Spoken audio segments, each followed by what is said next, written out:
پاکستان کے یہ 7 مقامات ضرور دیکھیں۔ اپنے ملک کے بارے میں سوچیں تو دہشت گردی، انتہا پسندی، فرقہ واریت، کرپشن، لوڈ شیڈنگ اور مہنگائی جیسے برے حوالے ذہن میں آتے ہیں، مگر ان سب کے باوجود ہم پاکستان سے بے پناہ محبت کرتے ہیں۔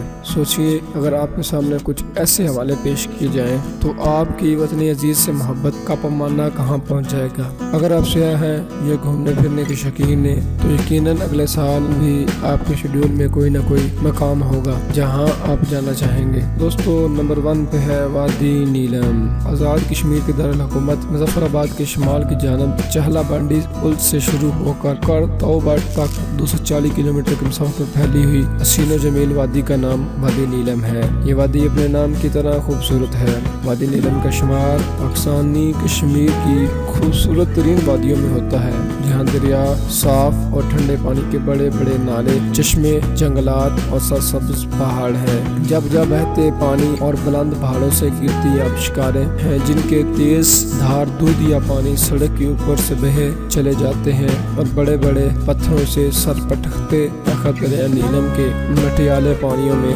شامل ہو جاتے ہیں۔ نمبر 2 پہ ہے وادی گوجال۔ وادی گوجال چین اور افغانستان کے ساتھ واقع پاکستان کا سرحدی علاقہ ہے۔ چین کے ساتھ گوجال کی سرحد خنجراب کے مقام پر ملتی ہے، جو سطح سمندر سے تقریباً 15,397 فٹ بلندی پر ہونے کی وجہ سے سالہ سال برف سے ڈھکی رہتی ہے۔ شمال مغرب میں گوجال کا علاقہ چپرستان واقع ہے، جس کی سرحدیں براہ راست افغانستان کے علاقے واخان سے لگتی ہیں۔ واخان کا علاقہ تقریباً 6 میل چوڑا ہے، جس کے بعد تاجکستان کی سرحدیں شروع ہوتی ہیں۔ پاکستان کو چین سے ملانے والی شاہراہ کرم بھی وادی گوجال سے گزرتے ہوئے خنجراب کے مقام پر چین میں داخل ہوتی ہے۔ اس کی خوبصورتی کے بارے میں کچھ کہنے کی ضرورت نہیں۔ نمبر 3 پہ ہے دیوسائی۔ ہمالیہ کے دامن میں واقع دیوسائی دنیا کا سب سے بلند اور اپنی نوعیت کا واحد پہاڑی میدان ہے، جو اپنے کسی بھی مقام پر 4000 میٹر سے کم بلند نہیں۔ سال کے 8 ماہ یہ مقام برف سے ڈھکا رہتا ہے، مگر حیرت کی بات یہ ہے کہ گرمیوں کے 4 مہینوں میں پہاڑی ڈھلوانوں اور گھاٹیوں پر مشتمل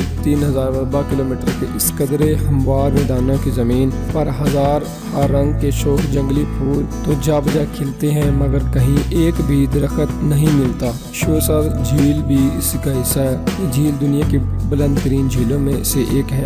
گہرے نیلے پانی، برف پوش پہاڑیوں، سرسبز گھاس اور رنگ برنگے پھولوں کے ساتھ یہ منفرد جھیل خوبصورتی میں بھی اپنی مثال آپ ہے۔ نمبر 4 پہ راما میڈو۔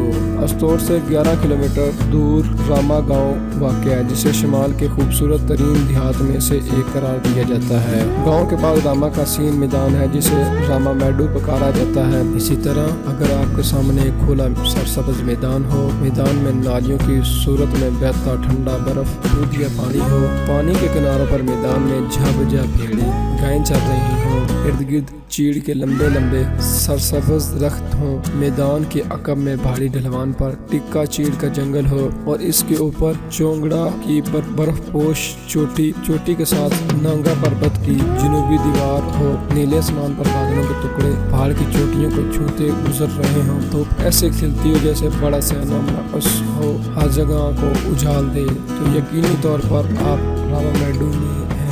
نمبر 5 پہ ہے پائے۔ وادی شوگران سے اوپر جائیں تو ہندوکش کے پہاڑ پر سرسبز پائے کا وسیع میدان اپنے اندر سیاحوں کو کھینچنے کی ایک زبردست کشش رکھتا ہے۔ اکثر اوقات دھند اور بادلوں میں گھرے اس مقام کو جگہ جگہ بنے پانی بھرے چھوٹے گڑھے، گھوڑ سوار، جنگلی پھول اور مکڑا پیک کی سرسبز چوٹی مل کر جادو اثر بنا دیتے ہیں۔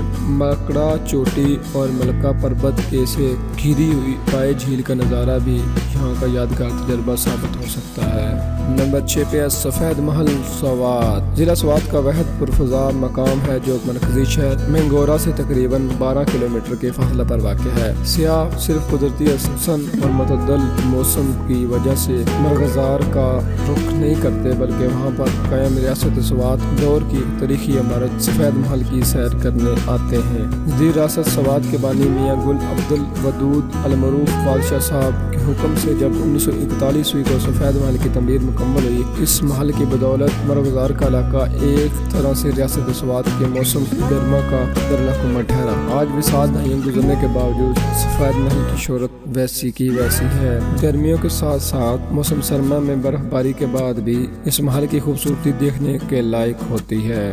نمبر 7 پہ ہے ایوان اور وادی بمبوریت۔ ایوان ضلع چترال کا ایک گاؤں ہے جو چترال شہر کے جنوب میں 12 کلومیٹر کے فاصلہ پر ہے۔ بمبوریت کے سنگم پر واقع ہے۔ پہاڑوں میں گھرے اس گاؤں کی خوبصورتی کو بیان کرنے کے لیے الفاظ موجود نہیں۔ اسی طرح وادی بمبوریت ہے جو ایوان سے آگے ہے۔ یہ کلاش کی 3 وادیوں میں سے ایک ہے۔ چترال سے لگ بھگ 2 گھنٹے کا سفر کر کے بمبوریت پہنچا جا سکتا ہے۔ کلاش مقامی باشندے خود کو سکندر اعظم کی اولاد مانتے ہیں اور اپنا تعلق یونان سے جوڑتے ہیں۔ وادی بمبوریت انتہائی سرسبز اور بارونق جگہ ہے، مگر پھر بھی یہاں سکوت اور سکون محسوس کیا جا سکتا ہے۔ دوستو یہ تھے پاکستان کے 7 خوبصورت ترین مقامات۔ اگر آپ لوگوں کو یہ ہماری ویڈیو پسند آئی ہے تو ویڈیو کو لائک کریں، کمنٹ کریں، چینل کو سبسکرائب کریں اور اپنے دوستوں کے ساتھ ویڈیو کو ضرور شیئر کریں۔ ملتے ہیں ایک نئی ویڈیو کے ساتھ، تب تک اللہ حافظ۔